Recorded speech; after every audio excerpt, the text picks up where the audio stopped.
I'm also one of the biggest hypocrites because I have way more partners, I think, than most people I know. Mm-hmm. So how do you guys maintain a good partnership? Great question. I mean, I think the biggest thing for both of us is every year we kind of sit down and we talk about both the company goals, our individual goals, and where we both see the company going. So, we've had conversations where Alex has said, "Hey, Will, you know what? I could see myself exiting the company in a couple of years and kind of just letting you take over." And then we've had conversations going the other way, which is, hey, we could really grow this into something really big together over the next couple of years. And I think as long as at every stage of the partnership, you reconnect and you realign and you make sure, hey, your goals are the same as my goals, and we're both hitting both of our goals. And if we need to adjust any of those goals, we can do that together.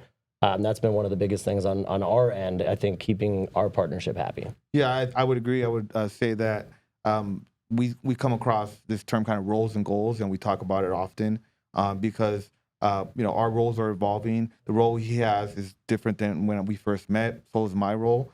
So I think as long as we're both feel like we're making an impact, we're accomplishing our goals. Like one of his big goals was to buy his own property, house hack it, and I'm happy that he's got that done. He's right at the finish line and on getting that done. And he's helped out so much with managing the team that I frankly don't really want to do that much of, because it's not really, I don't like managing people that much, and he's much better at it than I am. So I think, and then when we talk about revenue and we talk about that, like there's a constant conversation that, because just like I left that other company, I probably would have stayed longer had they just, given me kind of a couple things I wanted that really, frankly, I deserved from all my production, but they didn't see it that way.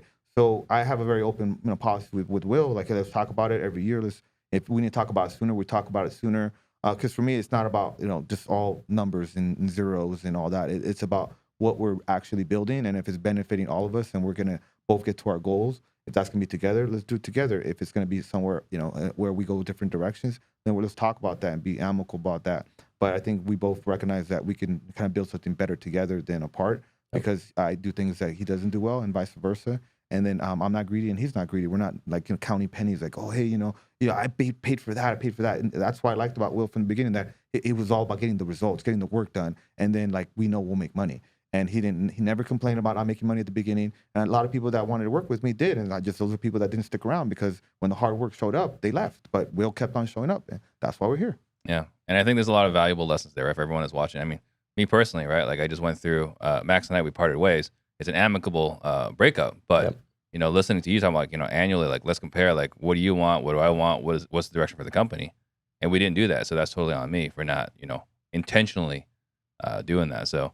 And sometimes you get lost, right? You think everything's going good. It's like, hey, we don't need to do that. But like Alex said, sometimes it isn't annually. Yeah. Right. Sometimes it's midway through the year. It's like, hey, do we need to discuss something now? And as long as we kind of make sure that we have the right alignment, we've gone through obstacles before, and we'll continue to go through them. Yeah. Yeah. And I think part of that being the remote has made me be more conscious about that. And I, not only with him, but with the rest of the team, and checking like, hey, do you still like working here? Do you still like, and we've, one of our long-term virtual assistants, she's going in a different direction, but it's amicable. And, because people roles change, so you can't expect people to be happy forever, but you got to check in with your team and see where things are at, because if they're not engaged, that's also affecting productivity and morale and all that. And I noticed that recently Will had gotten a little bit, he was frustrated with some of the results that the virtual team was doing, and then it was reflecting, and we had to kind of group up and say, hey, where are we going with this? And we got to kind of get things back on track, and we do that constantly. Yep.